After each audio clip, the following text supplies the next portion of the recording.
Hello and welcome to Finextra. I'm Thea George and I'm here with Olivier Mathurin from AIM Software. We're at the Thomson Reuters Summit and we're talking about MiFID II. Olivier, thank you for joining me. Thank you very much. So how does MiFID II impact data management?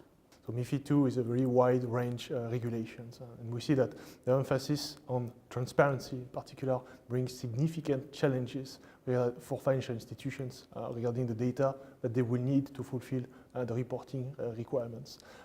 Thinking about the data requirements itself, we see that first, compared to the predecessors, so MiFID I, the scope of assets has been broadly enlarged. It's not anymore just equities, it goes way beyond that. It goes almost all asset classes, OTC derivatives included. It's also impacting an entire process of investments. If we think about research, pre-trade, trade and post-trade. And if we think also about the data that needs to be collected as well, which is much broader, we are from 25 to 64 data fields. We think about new data that needs to be collected, that was not collected before, but also data which was collected before, which needs to be changed all across the investment life cycle, which is significant. So it's pretty tough. I mean, the deadline, it's January 2018. By that date, financial institution needs to be ready for MiFID II. And firms right now are already in the panic mode, meaning that they are looking at which data sets they will need, which capabilities they need to enable right now, because the deadline is pretty tough. And what are the key challenges that MiFID II creates around data management? When we talk with our clients, we have identified approximately three main challenges, areas of challenges that is faced by MiFID II.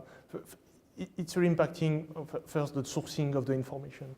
MiFID II requirements are setting up the use of IDs such as the LEI to report on counterparties, the use of ISINs for OTC derivatives and all instruments, which is something new, which is very important. We see as well that there is a need to source instrument classifications such as the CFI code, and all of that information, ESMA said this is mandatory for the reporting. However, this is not yet ready.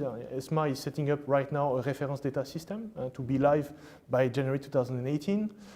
Still not live yet today. So market participants are very much wondering how they will be able to fulfill the requirement on date, and they are actually very much counting on market data vendors in particular, to help them to feed the information and to source the information that they can use. A second challenge is around as well how to get accurate information and live information. I talked about the ISIN and the legal entity. The legal entities are very important, of course, for the counterparties, but if you think about the CFI codes, which are this instrument classification, these fields are key to derive how should the reporting be done afterward, what will be the process afterwards. So they are very much structuring actually for the reporting itself, and getting it wrong, not getting it right at the first place will be a major challenge for the firms as well. So the accuracy of information will be important. And the last point maybe is also to get consistent information. MiFID will be impacting not just European financial institutions, it will also be impacting the non-European subsidiaries of these companies outside of Europe.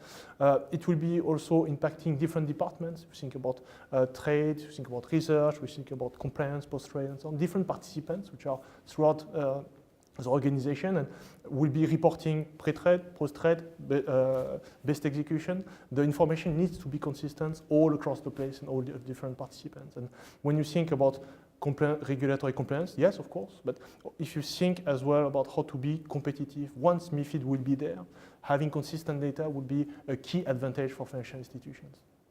So what are some of the solutions to address these challenges? So based on the conversation and the project that we have with our clients, we see two best practices which can be, of course, implemented. First, leverage your data vendors. What do we mean by that? Yes, ESMA is setting up a reference data system. It's not yet there. Rely on your data vendors. Thomson Reuters is providing, for instance, reference data which can be used for MiFID II compliance. AIM Software is a strong partnership with Thomson Reuters and is able to deliver that wealth of information which is produced by data vendors in order to comply much more easily, at least to MiFID II. So there's actually quite some alignment. In fact, if you think about MiFID II, if you think about Dodd-Frank, if you think about EMIR, but also upcoming transaction reporting regulations, such as FRTB, for example.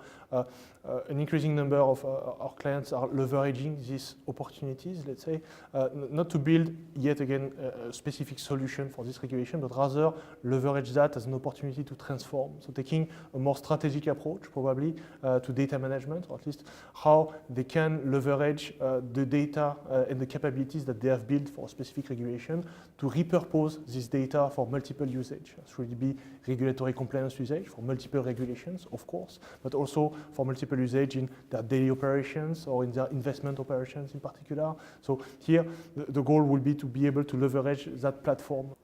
Olivier, thank you. Thank you very much.